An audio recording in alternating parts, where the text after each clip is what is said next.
welcome back to the channel, everybody. I wanted to provide an update on my Alfa Romeo Giulia Quadrifoglio. I recently passed 88,000 miles.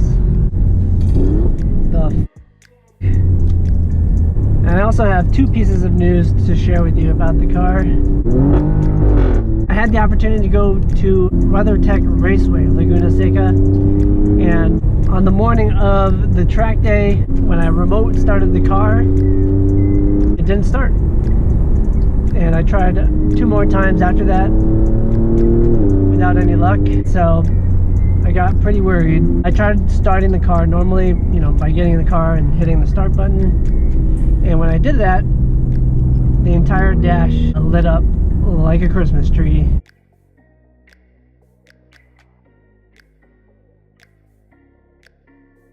I had every single check engine light and warning light possible.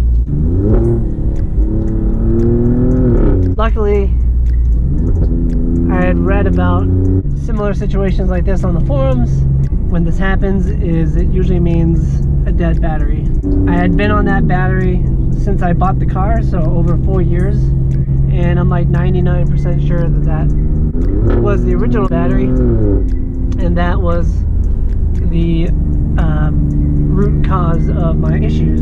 Lucky for me, my friend had a jumper cable, so did that, and the car was up and running. However, the car was in limp mode, and of course there were some check lights that remained on, and my understanding was when your battery dies, the car first of all throws all these codes and all these check engine lights, and when you get a new battery you have to reset all those codes.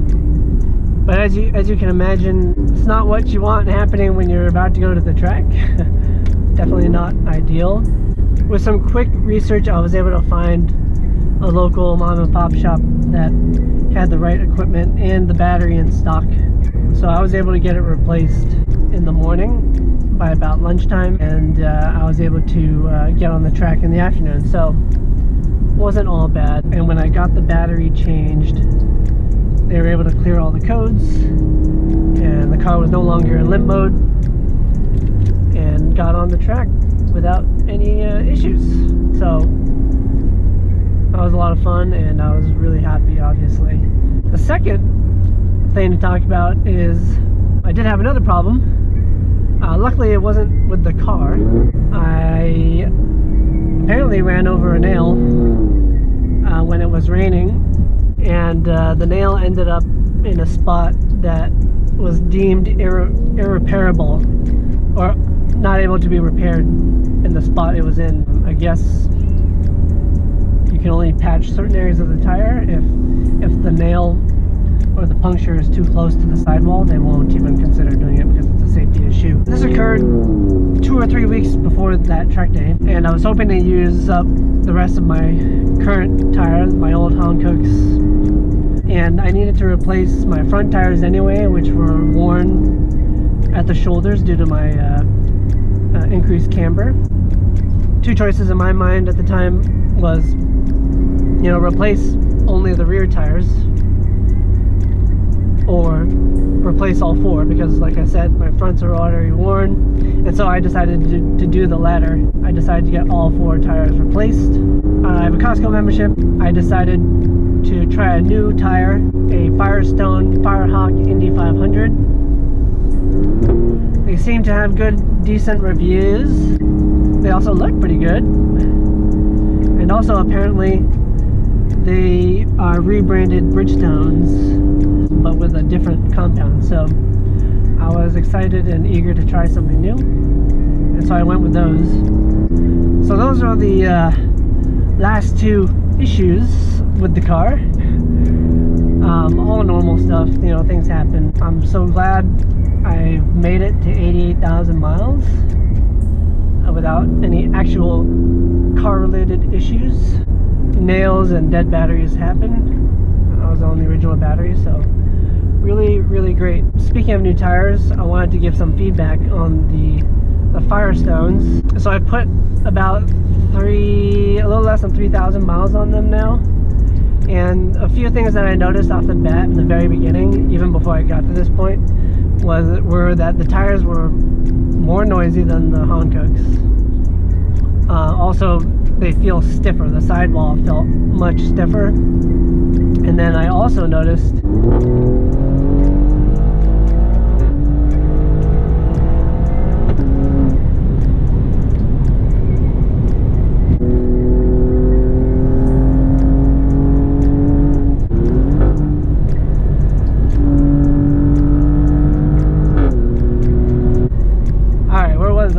the tire is noisier, stiffer than my old Hankooks, but also they probably have more rolling resistance because I'm getting about 1 to 2 miles to the gallon less on longer trips.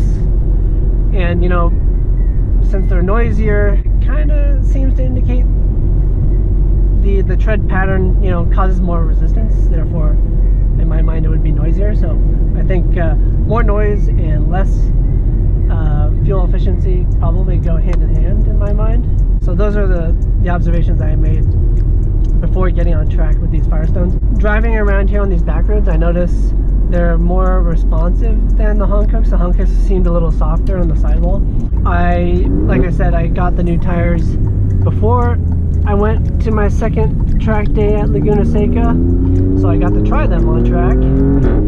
And what I noticed there was similar to what I'm noticing here on these back roads. Very responsive and much stiffer,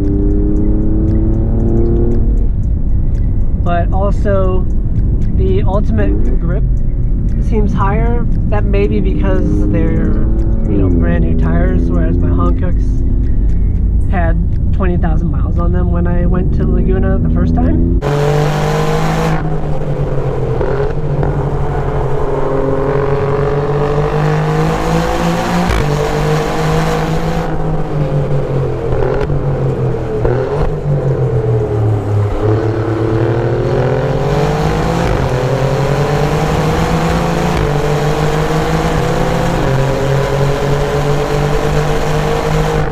Yeah, they seemed to have much higher grip in the same, very similar conditions as to when I went last time. Also, it was cold. However, these Firestones, they seem a little less forgiving at the limit.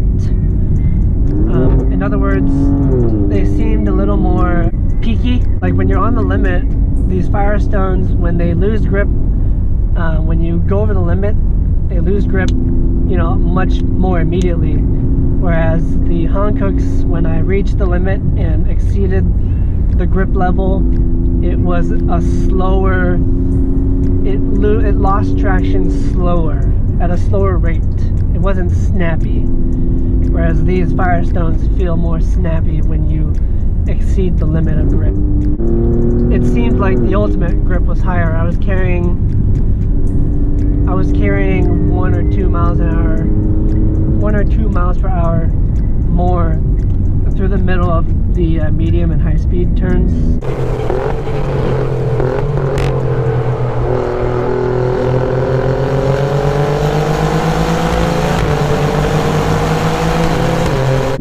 So that's kind of how I was judging it. Overall, I think they're a good tire, especially if you like to drive on a back road or on track. They're a little less well-rounded for everyday driving though, because like I said, they're noisier, stiffer, and they aren't as fuel efficient. Of course, if you don't care about that and only care about ultimate performance, they are a little better than the Hankooks. So